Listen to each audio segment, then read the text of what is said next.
The specter of fragmentation hangs over Nigeria, a nation of over 200 million people, as the United States considers a drastic solution to the escalating crises of insecurity and religious persecution.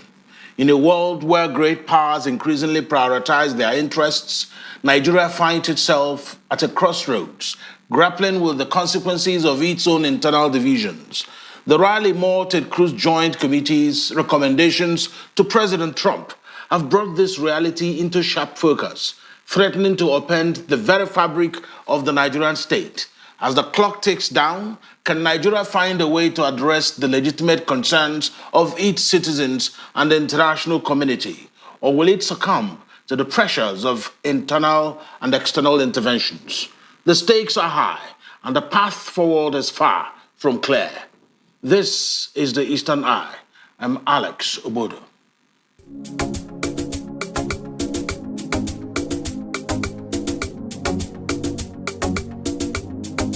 Welcome to the Eastern Eye, a program that X-rays the political, social, and economic developments around us. The Nigerian Indigenous Nationalities Alliance for Self-Determination, NINAS, has a 5-point proposition, a framework for Nigeria's constitutional reconstruction aimed at addressing internal divisions and external pressures. Joining me tonight is Tony Nnadi, is the Secretary General of LNC, that's the Lower Niger Congress, and the co-convener of NINAS. Thank you so much for joining me tonight on the Eastern Eye. Mr. Nnadi. Thank you for having me.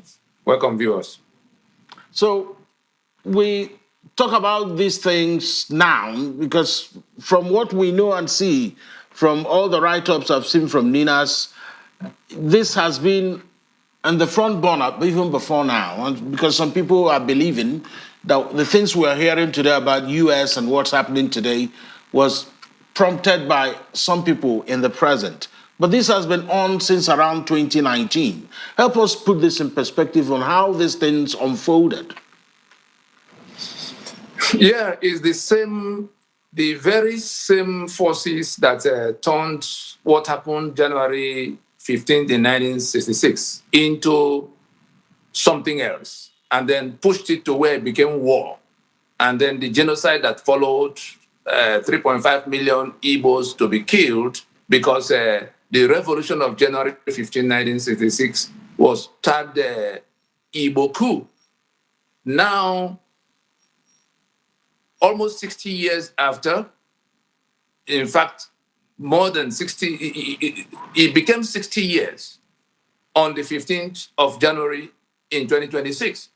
And so that falsehood that has been the character and foundation of Nigeria is trailing everything Nigeria has done and has brought us to where we are, such that we are sitting on a constitutional foundation of falsehood that lied that we, the peoples of Nigeria, submitted our sovereignty to be managed in this manner that is being managed.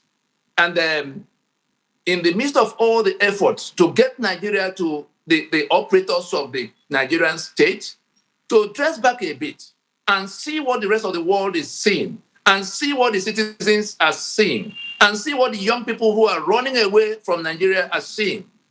They just refuse, including the ones that came before them who imposed the constitution we're talking about. And so it is a lie. They know they're telling lies. I'm sure you recall on the 3rd of November in 2025 when President Trump first reinstated this CPC designation on Nigeria. You recall we had a session like this, and I was trying on behalf of NINAS to explain to those who are at the helms of the Nigerian affairs of today, the government of the day. I knew for sure that they did not understand what President Trump was talking about. They didn't seem to understand the meaning of country of particular concern for the gravity of what it was. The US is saying that Nigeria is breeding terror. The type that had been bred in the Middle East, the type that Iran had been breeding, for which it has come under that designation. And we saw what went on with Iran when they refused to comport themselves, and the US had to go in there, to get rid of that terror. You saw how the agents of Iranian terror operating in Gaza in the name of Hamas. We saw what happened to Hamas and their Gaza. We saw Hezbollah, the same thing. We are telling the Nigerian state, the operators of the Nigerian state, the government of the day, Bola Ahmed Tinubu and all of those who are blowing siren all over the place, that there's a very serious emergency such that the US has not only contemplated, but actually taken military action in the space. And it goes beyond the ragtag, the terrorists, as you may call them. What about their sponsors? Can you be chasing the ones who are doing the foot soldiers, and you leave their sponsors that are well known? Are we to pretend we do not know that there are people that the Nigerian government from the days of Buhari has been complicit in this matter? It fell on me because I was invited to the US by those who, the stakeholders, the concerned entities on behalf of government, particularly the evangelicals. It fell on me to come to explain to the US what we said was going on in our space. Buhari was president, and there was Boko Haram, with which he was associated. Buhari, Fulani. He was openly behaving like their spokesman, so that they appointed him to come to lead their negotiation with Jonathan when they had the havoc they were causing during the Jonathan's era. In Saudi Arabia, there was supposed to be a meeting. Buhari was nominated by Boko Haram to be their chief negotiator. Buhari remained the life grand patron of Miyetti Allah. The Miyetti Allah that was taking credit and responsibility for the exploits in quote, of the Fulani headsmen that became, the fourth most deadly terror group on earth. This in the same Nigeria where Boko Haram was already occupying the second position. I'm trying to explain to us that it was of such concern to the US at the time that we were invited to come to tell them what we said was going on in our space, because we had, I think it was in December of 2018, that the NINAS had this Freedom Park proclamation, in which we were trying to tell the government that we could not proceed to 2019 election without, if we don't solve this problem, that we may not have the opportunity to solve it by ourselves. From what we were hearing, in the quarters, in the US and other quarters, where they were now looking at Nigeria as a danger to the global community. What are we doing for which the US is now talking about a particular concern? Nigeria is breeding terror on a scale that will be of global impact if nothing is done to halt it and stop it for good. And what are the details? When you have Boko Haram breeding on one side, ISWAP, that is Boko Haram in joint venture with ISIS. The US was at war with ISIS in the Middle East. We began to hear all these are Al-Qaeda and all kinds of other. We are now hearing about Lakarua, but there's one common denominator. You said there's one common denominator. That's where yes, it stopped. all of the terrorist agents, the terrorist groups operating in Nigeria, they have one common denominator. They are operated by Fulani elements. Every group that have been intercepted or captured in some way or the other, they all turned out to be Fulani.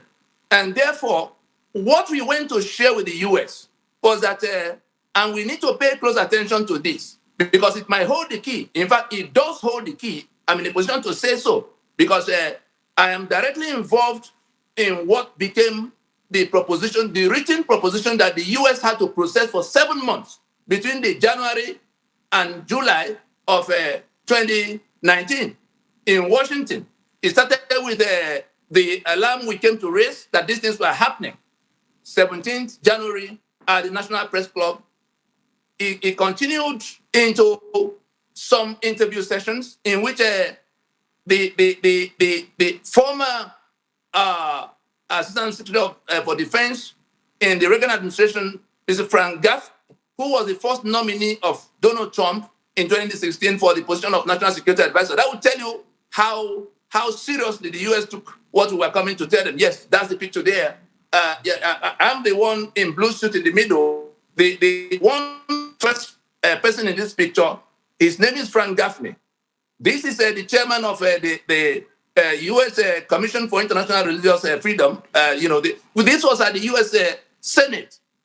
Throughout that 2019, we were telling the U.S. that our government, led by the Fulani man called Muhammad Buhari, was bringing Fulani from all over the sub-region to come to, incubate their terror and they had a conquest mission, which had been going on from the days of Uthman Danfodio, which Ahmadu Bello was, advancing, which Buhari tried to come to complete.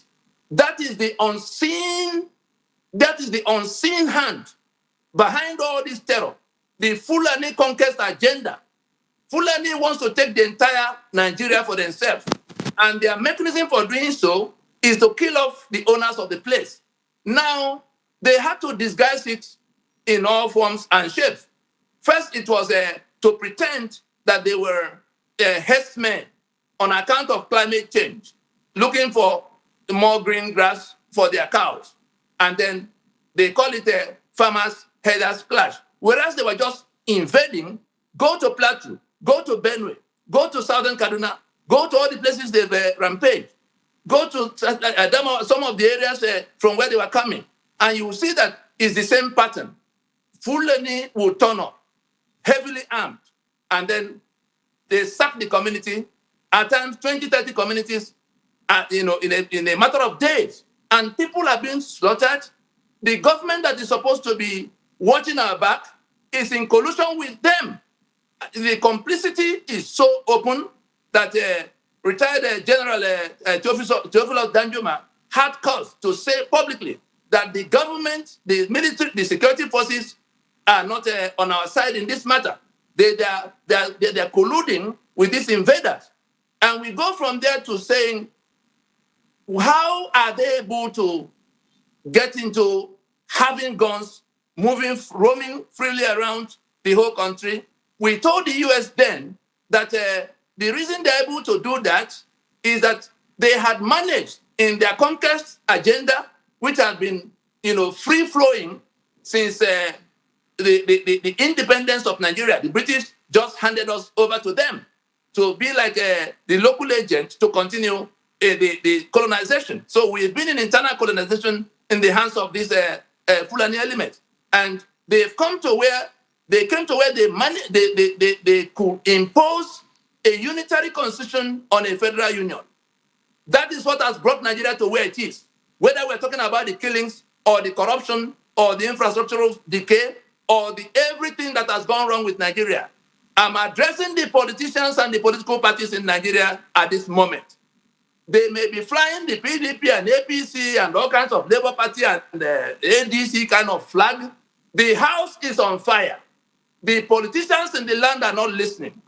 They are clinging onto a constitution that render the citizens of the country, the peoples of the country, slaves in their homeland. It is the constitution of Nigeria that puts the guns in the hands of the Fulani that are killing everybody everywhere. There is no solution that can be found in that situation except we go to the source of the problem. And that was what we took to the US in that 2019 to say to them, look, since you have a concern about the terror that is breeding in our space that might come back for you later, because we remember that Buhari threw our borders open and beckoned at Fulani from all over the sub-region to come in. And as they were coming in, they were being documented as Nigerians. That is what has compromised our database in the view of the United States. That's why the visas regime that has been imposed on Nigeria by the US, that is the reason for it. Our borders were thrown open by the federal government of Nigeria, bringing in the Fulani. Pantami, the one you call Issa Pantami that was made minister, was put in charge of the database of Nigeria. He was documenting these Fulani that were coming from everywhere. We had when Baraja and the others admitted that they had imported these terrorists in large numbers to be able to bring Buhari to become president in the fight for power. We had when Rufai, the governor before at Kaduna, we had when Rufai said that he went to 16, as governor of Kaduna State, he went to 16 different countries to give money to the Fulani that were coming in to kill people. So there's abundant evidence of who was doing this terror. There has been abundant evidence of the fact that the government of Nigeria have been in collusion and complicity with them. The infiltration goes high up into the military hierarchy, such that you couldn't carry out any operation if anything you want to do, the terrorists were likely to hear it before you got to doing it. We also have seen many occasions where the weapons that were procured for the Nigerian military ended up in the hands of those terrorists, and it becomes something that those who are listening now, those who are the victims, who will be the victims of the terror if it doesn't get contained, this is the time to find out what could be done and to begin to do it before it comes to your very space, because it's coming. There's no doubt at all, no question. It's coming to your space. If we don't do something to stop it, like the US is trying to get us to do, not only will it come to our space, it will overwhelm this space, and it will become that's why they say country of particular concern. The concern we have raised to the global community from our space is that we are breeding terror like Iran have been doing, and that terror will travel global. And we are saying the contention of NINAS, which the US had the discipline, the US government had the discipline. The pictures you saw there were from the Senate. We had addressed the committee in the House of Representatives at the time. They processed what we said, that it wasn't farmers and headers clashing, it wasn't climate change, it wasn't poverty in the Northeast, like Buhari tried to get everybody to. We crumbled those false narratives. And the truth came out that it was Fulani conquest agenda, wearing the garment of jihad for disguise, in joint venture with ISIS, that was looking for ISIS and the other terror networks of the Middle East that were looking for sovereign space to operate because they've been challenged in the Middle East. The US was at war with them at that time. I'm giving us the context of how we had to go so that those who are listening now will understand what the US is saying that we're doing, which is injuring, stepping on their national security toes, for which reason they've declared military operation. But beyond the military operation, the latest, first it was CPC, then the threat of military action, which we saw on Christmas Day, bombs for the first time since independence, that a foreign power will come to Nigeria to drop bombs because we are refusing to listen. But over and above all of that, what is it that the US, because when we listen to President Trump, more than twice, he has said, you know what the problem is. There's terror going on. There's complicity from government and collusion. But there has to be action to go to stop it. Now, the US knows that it is the Constitution of Nigeria that is the reason that this terror is going on. If we listen carefully at the hearings that were happening on Capitol Hill, we'll remember that there was a point at which it was said in that hearing that which kind of constitution will allow the Fulani to be roaming around the country freely with AK-47, but forbid the victims of their killings, access to weapons. And that is where the search for solution to this problem has to, focus on, because there's nothing. It is not by appointing one. You leave Ribadu, the Fulani man, as your national security advisor. The other day we saw people they arrested with weapons in Kwara area. Ribadu turns up to say he is the one that gave to them. Who are they? They are Mietiala people. How come you give weapons as national security advisor to Fulani people who are marauding inside Yoruba land, and they catch up with them, and you come very boldly to say you are the one who gave them the weapons? So those are the kind of things that you see and you begin to wonder. Look at the one that is Minister of State for Defense, Matawale. The governor that took over from him in Zamfara raised the alarm when he was nominated that he was a sponsor of the terror that was ravaging the Zamfara area. Abuja played, made him minister, put him in charge. What did we see after? The other day they caught about 500 weapons with some group of people. The DIG is now retired. The Deputy Inspector General of Police, who dealt with that matter, came public to say that it was Matawale that intervened for them and asked that they be released. The Minister of State for Defense in Nigeria is the one intervening for the release of terrorists with 500 assault rifles caught by the security agencies. Those are the kind of people that make up the government. We don't want to talk about Shetima, the vice president, and his role in how Boko Haram came to be. We don't want to talk about the Sultan in Sokoto. The people in Washington are already announcing what they think he should come to explain to them. We don't want to talk about all kinds of people. Look at the trucks. The other day, there were trucks that were intercepted in Ondo. How come? What kind of coincidence are we supposed to be believing that the same transport company belonging to a Fulani man is always the one conveying these terrorists in these numbers? Throughout the lockdown of COVID, we saw how many times 10, 20, 30 trucks at a time carrying the same kind of people, distributing them all over the country. We are under invasion, and when I say we, there is the Federation of Nigeria that died in 1966, but there's also the unitary state that is now occupying that the sovereign space that was supposed to be that Federation of Nigeria.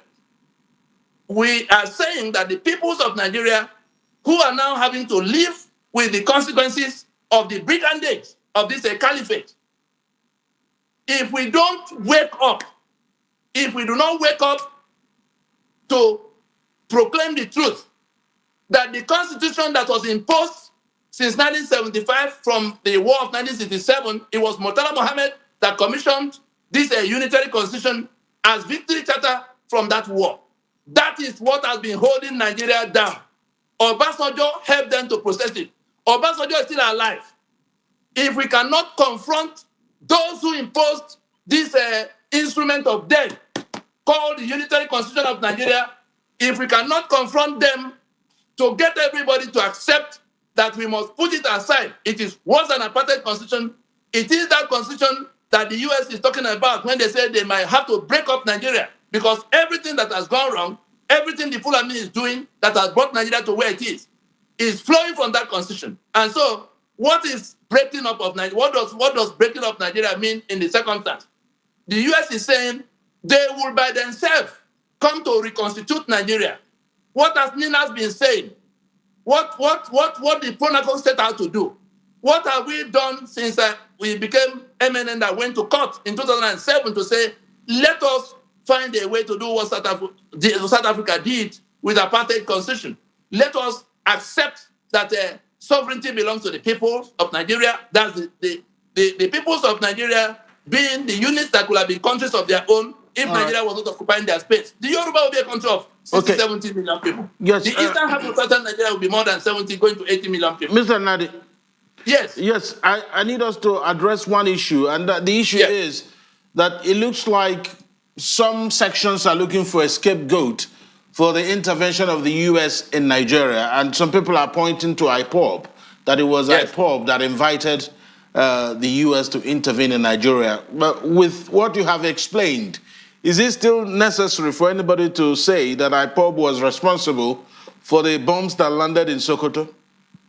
You know, when you have become so accustomed to lying to everybody else that you begin to lie to yourself, you bring yourself to the kind of embarrassment that Nigeria is living in now. You see the kind of caricature they've turned themselves into in Washington, going to rent lobbyists to come and tell their lie for them.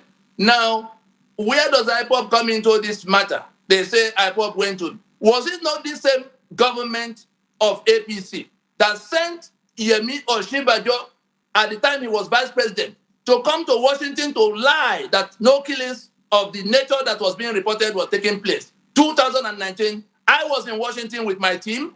The government of the US was already processing the actions they were going to take with the information they had got from us. And what was that information? What Buhari and his Fulani kinsmen were doing under a constitution that they refused to get us to address.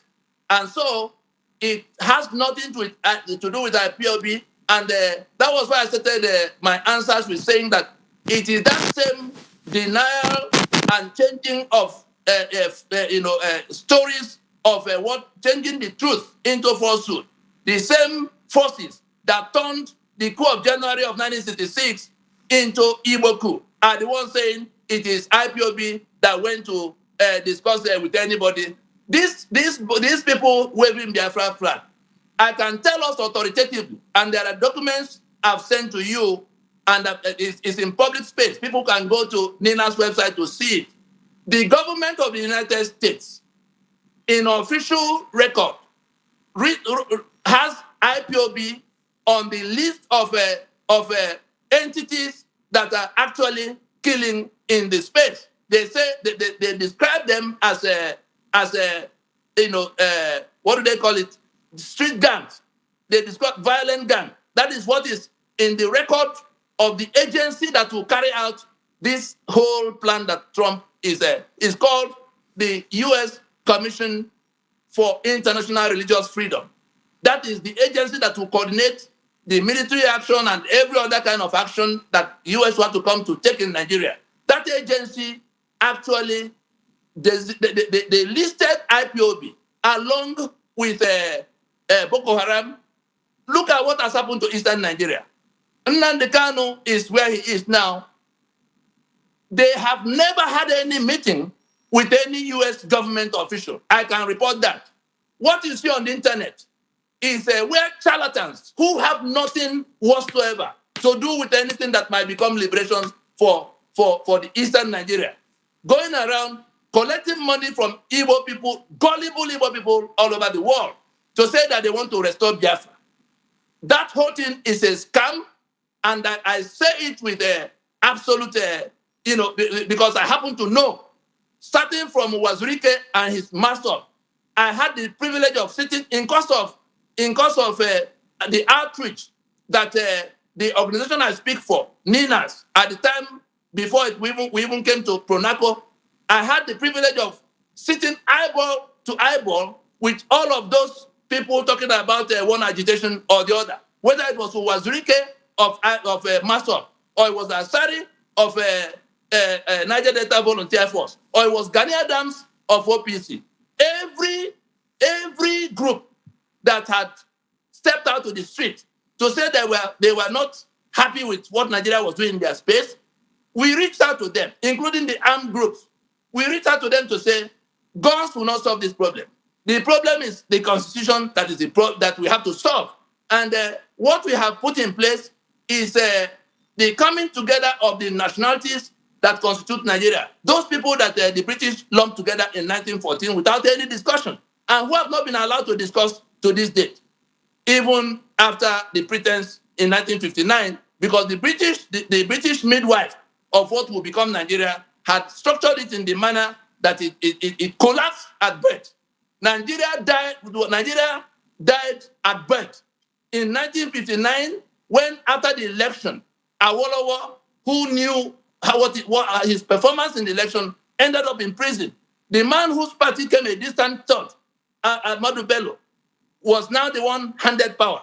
And the guns of the federation were left in the hands of one out of 3 federating regions. That was how we got to 1960, limping. By 1962, things had become so bad that Awolowo had to, the constitution of the Western region of the time had to be suspended and all of that.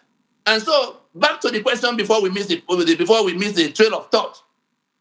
IPOB has nothing to do with, they don't even have access to the US government. They are just going around the Capitol Hill is an open place, it's a public place. So if there's a hearing going on in Nigeria, all kinds of people can come, and anybody they see, they say we are the Christians being killed. What is the difference between the people being slaughtered in Igbo land by IPOB and their ESN and the unknown government. What is the difference between those deaths, which number in tens of thousands? There are communities that are still deserted as we speak. Killings are still going on in the place as we speak. And then they will turn up in Washington to say we are the Christians being killed. Illiterate, and so very dishonest, because we had engaged them. There have been 42 different Biafran organizations that have had the task of sitting down with their owners, because it's just a franchise. Nothing to do with the Biafra of 1967 at all. If anybody had anything to do with the Biafra of 1967, it is the man addressing you now. That was why Ojukwu was one of the conveners of Pronaco. He hosted Pronaco plenary sessions in Enugu. Nneamodo was moderating in those plenary sessions. Enohoro, present. Soyinka still alive, present. When the nationalities of Nigeria from across the length, including the Fulani, Buhari was part of that Fulani delegation. At the time we say, let us leave what the British had done. Let us leave the one the soldiers had done. Let us sit down and agree amongst ourselves how we have to do our union. The document that's supposed to emerge can only come to be if you identify the owners of the sovereignties, because it is our sovereignty. The Ijaw sovereignty is confiscated by this constitution. The Yoruba sovereignty is confiscated. Igbo sovereignty, the Tiv sovereignty, all the people who are crying about one thing or the other, it is your sovereignty that was confiscated by the force of arms that has made you slave in your land, and therefore, whether you own oil and gas, it no longer belongs to you. It now belongs to people in Jigawa. You can be beheaded in Tiv land. You can be beheaded in Berom land by Fulani people who can carry gun that you cannot touch. Why can't you touch gun? Because this constitution says you cannot touch gun. And until this constitution goes down, nothing will change. The corruption we're crying about, and this goes straight to P2B and people like him who are saying that if they come, things will get better. It is this constitution that creates the corruption we're talking about in black and white. It is this constitution that gives immunity that becomes impunity. It's this constitution that gave respect to the treasury, to the heads of the executive branch, the president and the assist governors, to take all the money to the treasury, unaccountable to anybody. So whatever it is you complain about, for the ones who are saying if our party wins, the winner of any election is going to swear to defend and uphold this constitution. 36 states will still be in place. 7 and 7 local government areas will still be in place. The 68 items of exclusive list will still be in place. All the people who are planning to go to election in 2027, I tell you most certainly, if this matter snaps, as it's about to snap now, if this matter snaps and people will begin to shoot at others, because that's where it will go. If people come under such pressure that they have to resort to self-help, which the government have been inviting them openly to do, that government cannot protect you. You use the constitution to tie the hands of everybody to the back, and you allow them to be slaughtered on this scale. And it's now taking foreigners to come to tell us that we have to work out what will change the situation. I can tell Nigeria for now, I can tell the Nigerians that are being killed, that what the United States is talking about is the constitution of Nigeria that has to be reworked. We have now is the reason things are the way they are, including the insecurity we're talking about. Mr. If we do not suspend the journey to this election to go to solve that problem, and the US comes to do it in the way they might want to do it, I tell you, the first set of people that will be my own target, if things snap, are the ones who have been swearing to defend and uphold this constitution. The ones who are preparing to go to another election under this constitution. We have done that 7 times over. We will come back to that. Mr. Nadi, yes. We will take a break at this point. When we return, we'll find out exactly what the proposals of NINAS are exactly, and how you think Nigeria can escape the impending doom. There was this, I think it was Newswatch Hotel in the late 90s. It says, who can stop this gathering storm? We'll find out when we return from the break.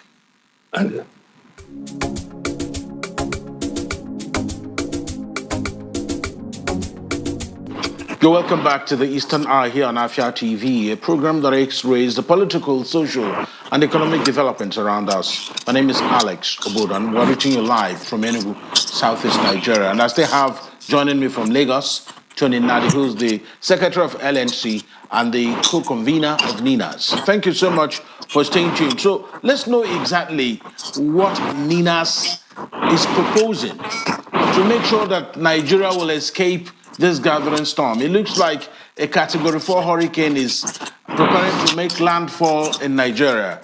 How will Nigeria escape this gathering storm? And can Nigeria escape it?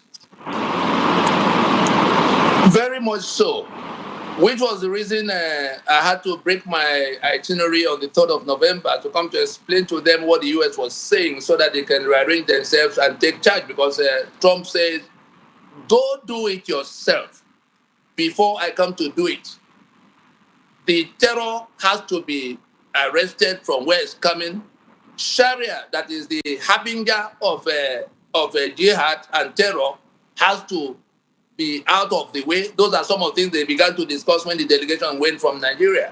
What Nigeria has to do, and I'm now addressing those who will be the victims when things get, when unilateral foreign actions. Nigeria may pretend they are working together with America. I can tell you authoritatively that that is not the case. The US national security is at stake. Not even Britain. You saw what was going on with Britain, what they've done with Britain. It is on account of this same line of activities. You endanger somebody else in order to make some profit. Not even Britain would the US spare in this matter of being hand in glove with people that are breeding the terror that will come for the United States. Because we told them in January 2019 that if we don't do what needs to be done, this terror will reinforce itself in our space, take over the sovereign assets of Nigeria, including the proceeds of oil and gas, including the military weapons that are meant for our military, including the sovereign clout of Nigeria. People who are working for the caliphate, people who are working for their own allegiances that have nothing to do with Nigeria, are going in the name of Nigeria, that's in the name of you and I, to represent me, to represent you on the global stage. So if there's a conference of technology people and data management people from around the world, it is Issa Pantami that is working for the caliphate that will go on your behalf. And look at all of those who are, if the Minister of State who have to go to represent anybody now, or the one that went out before him, there are all kinds of all such people in the government of Nigeria. And so what Nigeria needs to do, that proposition of NINAS that have been on the table since 2020, December 16, the 5-point proposition of NINAS, which says that we must now acknowledge, that is, the federal government of Nigeria must now acknowledge that Nigeria is upside down because of the unitary constitution that it imposed on itself, which is the reason for constitutional grievances all over the place. All the agitations in the land are one form of constitutional grievance or the other that they're expressing, whether they are looking for Biafra or they are looking for Odua Republic or they are looking for resource control in Niger Delta, whatever it is, that is the first thing that has to be, because it is when you acknowledge a problem, it is when you tell yourself the truth that it is not malaria, it is cancer, it is not headache, it is something else. It's when you tell yourself the truth that you begin to look for the solution. And so we say, there must be a formal acknowledgement that Nigeria is where it is today on account of the unitary constitution that was imposed on the federal union. There must be a commitment to decommissioning that constitution wholesale. There's no part of it that has to be taken, because from the beginning to the end, it was a lie that they invited us to discuss our union. That preamble to that constitution, if you want to know what is wrong with Nigeria, just dress back from all of what you were thinking before. Go to that preamble that says that we, the people, meaning that those who could have been countries of their own, have now gone into a meeting. Ijo has discussed with Ogoni. Ogoni has discussed with Yoruba. Yoruba has discussed with the government of Nigeria must now commit expressly to decommissioning that constitution. The third third thing they have to do is to suspend further national elections, because any election you go to is mandated by this constitution. And the winner of that election will swear to defend and uphold this abomination, will swear to defend and uphold the enslavement and the impoverishment and the insecurity and the corruption and everything that everybody has complained about. The expropriation of oil and gas, the expropriation of maritime assets. There may be Tinubu there today. Yoruba may not feel the kind of pressure that others are feeling because their own son is there bringing the diamonds and the golds from where he's gone to participate in the crime called Nigeria, because this constitution being a fraud, the entity, the Nigeria that is now defined by it, not the Federation of Nigeria that died, the Nigeria that is defined by this constitution is now a criminal enterprise. If anybody is prepared to embrace that criminal enterprise, to swear to defend and uphold that instrument of crime called the 1999 Constitution, then I say without hesitation that such a person is a dangerous criminal, including the ones who are still preparing to go to contest election, in which they know that if they win, they're going to swear to defend and uphold that instrument of fraud. Number 4 thing, the government must therefore, having suspended the journey to election, convene a transitioning process to rework the Constitution of Nigeria. It's not a business for National Assembly at all. It is far beyond the mandate of National Assembly. The legislative mandate of National Assembly is to make laws. But we're talking about constitution that we have not made at all. Their power to make laws is as defined by the constitution we make. We have not made a constitution. The constitution we made was thrown away. The 5 constitutions that define Nigeria got toppled since 1966. And we ended up with what came by way of a decree in 1979 and carried forward in 1999. And so that meeting that has to constitute that transition is one in which the owners of the sovereignties are the ones discussing. The Yoruba as Yoruba, the Ijo as Ijo, because it is today that this sovereignty accrues. They will, in 2 stages, work out the formations in which they want to relate, and then settle the terms. It is in settling those terms that we now decide where the guns in the land will be. We decide the ownership structure of oil and gas and all the other economic assets. We decide who and who are federating. Now, they just, by decree, call those 36 states, and then 7 and 4 local government areas. Every month, Nigeria is financing 812 governments. Let anybody who knows where to find P2B that want to bring down the cost of governance, that it is the 812 governments that we have saddled ourselves with, that is the reason there's no money left for development. And there's nothing anybody can do to improve anything except we go to those terms of union. We have to settle the question of union. That is, I want to federate with anybody. It has to be my decision on account of my sovereignty, because if you don't allow me to decide, I will assert my right to self-determination, meaning that I will leave the union on my own terms. And you cannot criminalize it, because it is a right that accrues to me, in a as long as I am Scot in Scotland, as long as... Are you still there, Mr. Nadi? Looks like we're having a challenge with your connection there. And he was explaining what needs to be done for Nigeria to really escape the gathering storm. Is it possible? We will take a very quick break to sort out his connection. When we return, the conversation continues here on the Eastern Eye. Stay with us. Nigeria.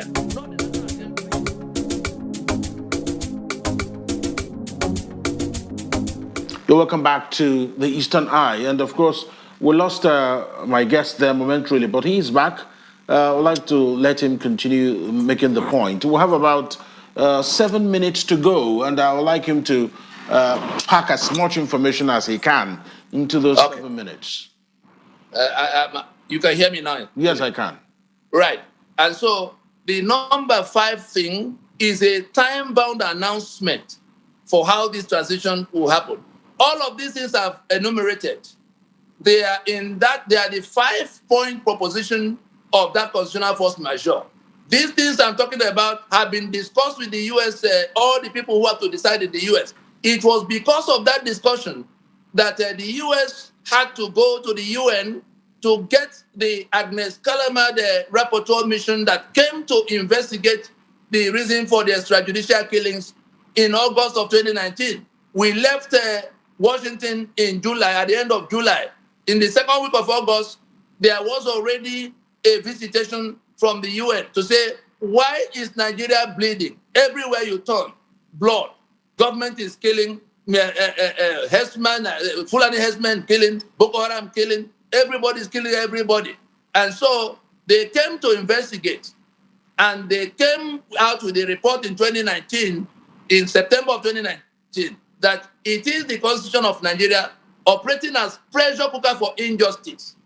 You can imagine that it was the US that was looking for how we could navigate our way to solving that problem, that had to get the UN to come to discuss it and investigate it and say it to the hearing of the whole world. Anybody who wants to find out now can Google Agnes Calamat, rapporteur mission to Nigeria.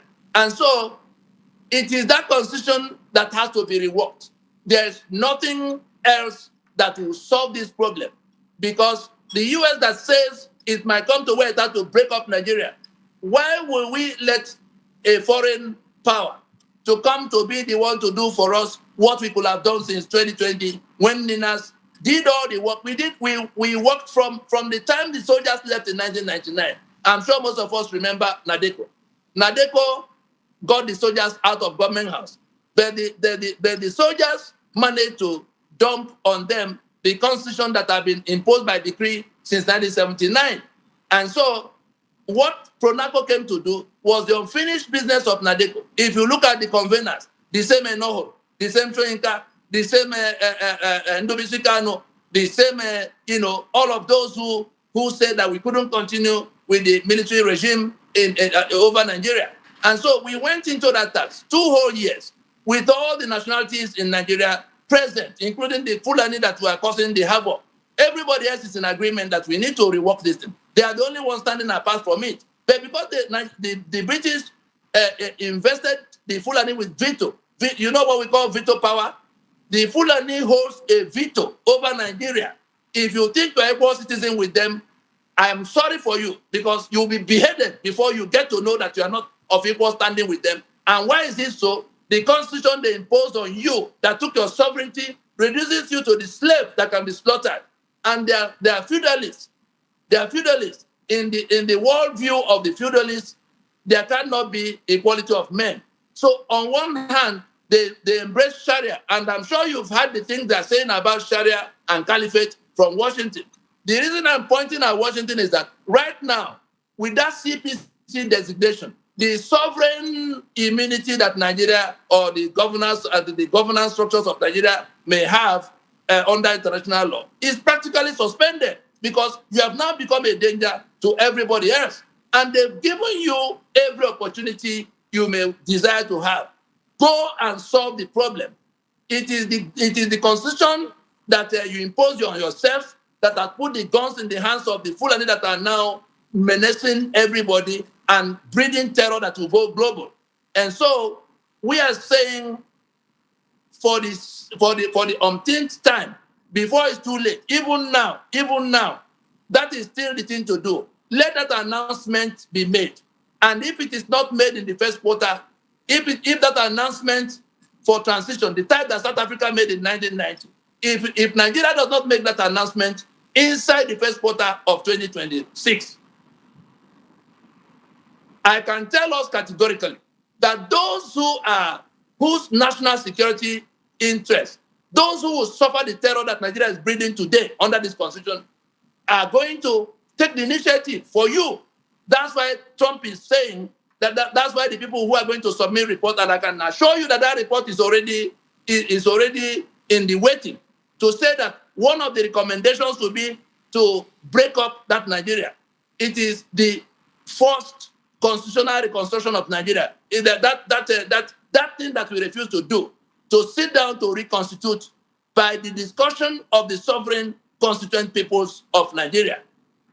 We can do it today, but we must suspend the election. We must suspend the stupidity of going to another election under this constitution. What are we going to achieve in that election if we go to it today? 31 governors are already gathered in one side. INEC of 2026 is still what it was in 2023. The Supreme Court is still there, the judiciary is there waiting for you. Has anything changed that will offer you any hope? And like we said before, we have no quarrel with those in government house. If Obasanjo had done what we asked him to do, we would have solved this problem and gone our way. He would have remained in government house like Frederick de Klerk, and we solved the problem. If the one after him decided to solve the problem, Yaradua, he will remain there and solve the problem. Jonathan tried to solve this problem. Jonathan put his life on the line to solve this problem. But these same characters who went to organize the Chibok girls' charade with their friends in Washington of the time, not the Democrats, the Obama people, the Hillary and John Kerry, and that became, they were the ones who blocked the possibility of what Jonathan could have done. Jonathan was prepared to solve this problem. That was how that conference of 2014 was convened. I can speak on that. I can speak about that because it was something I was very directly involved. It wasn't Jonathan that said they should not go to discuss the foundation. In fact, that was the reason he set up the committee of Okurumu for us to go to the foundation upon which the British erected us. Let us find out what was there. Because Jonathan had the discipline to listen. He had the discipline to sit down and read what we proposed. He came back and asked his own questions, and he became convinced we needed to solve the problem. The people who wanted to have the Nigeria of master and servant that will never work ganged up and dragged everything in a different direction.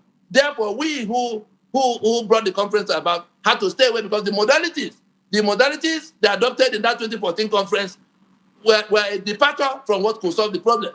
All right. It is those modalities that we have put forward in this 5-point proposition of NINAS. We are only inviting the government of the day. We're inviting the political parties. We're inviting the religious leaders that are organizing, that will be mobilizing for them very soon to go and get PVC.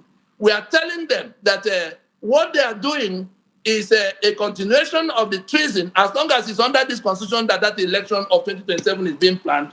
Those who are endangered by this constitution will owe it a duty.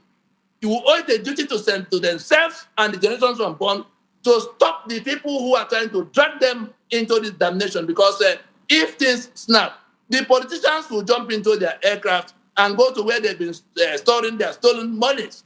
And then the rest of people will go into whatever they find themselves in. And therefore, as the potential victims of the disaster that is racing towards Nigeria, we must make up our minds to stop the people who are dragging us to them. Because if the election is not suspended, we are not going to be able to address this matter at all. We have to leave it at that. Mr. Tony Nadi, thank you so much for your time on the Eastern. I am taking your time to reel out the possible ways to avoid the gathering storm, if you like, and Nigeria needs to escape the current quagmire it found herself. Thank you so much for your perspectives on the program tonight. Thank you. Tony Nadi is the Secretary General of the LNC and, of course, the co-convener of the Nigerian Indigenous Nationalities Alliance for Self-Determination, NINAS. Thank you so much. That's the Eastern Eye for tonight. Do join us tomorrow for another episode. My name is Alex Obodo. Until then, take care of yourselves and each other. Good night.